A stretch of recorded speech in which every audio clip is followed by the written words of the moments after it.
Welcome back, everybody. Ready for another deep dive? Always. Well, today I thought we could take a trip to the Grand Canyon. Oh, fantastic. I've just always been fascinated by it, and Yeah.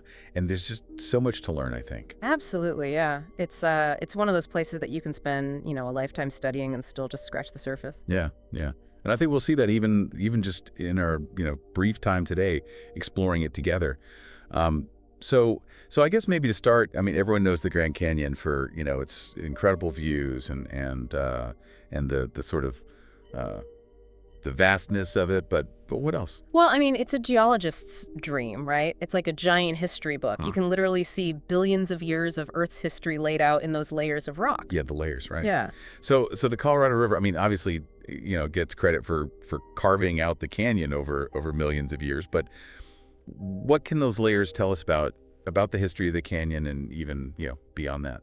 Well, they tell us a lot about the forces that have shaped, not just the canyon, but really the whole region. I mean, you have everything from volcanic eruptions to the slow, steady movement of tectonic plates, all recorded in those layers. And are they like neatly stacked, oldest at the bottom, youngest at the top? Or is it more complicated than that? You'd think so, right? But it's actually not that simple. There are these places in the canyon where there are huge gaps in the geologic record, like pages ripped out of that history book. Oh. Yeah, the most famous one is called the Great Unconformity. Okay. That sounds dramatic.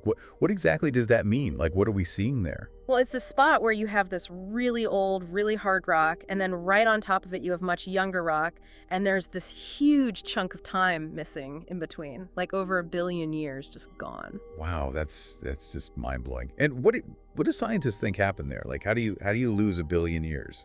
Well, that's the big question, isn't it? There are a lot of theories, of course.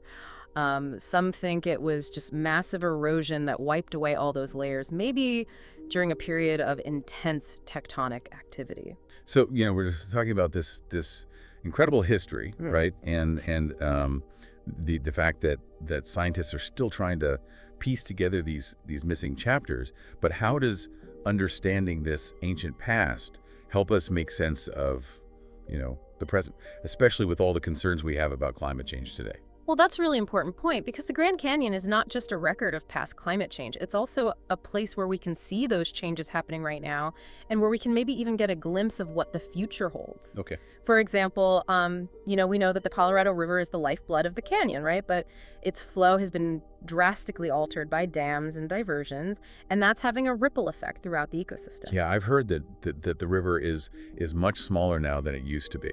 Oh, yeah, significantly. And then you have the impact of climate change on top of that.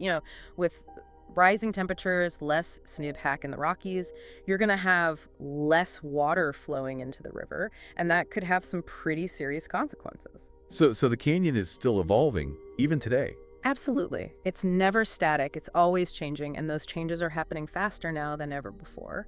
And I guess, we have to think about the impact of millions of visitors every year as well, right? Oh, yeah, absolutely. That's a huge factor. I mean, tourism is a major part of the economy in the region, but it also puts a lot of pressure on the environment. So it sounds like there are a lot of challenges facing the Grand Canyon. Definitely. But there's also a lot of hope. There are so many people who are passionate about protecting this place, and there's so much research being done to understand how we can best manage it for future generations. It's just incredible to think that this one location can tell us so much about the history of our planet, its present state, and even give us clues about what the future holds. It really makes you appreciate the vastness of time and the interconnectedness of everything. And it really makes you think about, what kind of impact we want to have on this planet and what kind of legacy we want to leave behind. Absolutely. And I think that's a really great point to end on. It really is, something to ponder. What's the future of this incredible, awe-inspiring landscape? Yeah, and that's a question for all of us, right? So this has been a really fascinating deep dive. Thank you so much. My pleasure. And to all of our listeners out there, I mean, this is just the beginning, right? I mean, there's so much more to learn about the Grand Canyon. So keep exploring, keep asking questions, and until next time. Take care. Goodbye. Bye.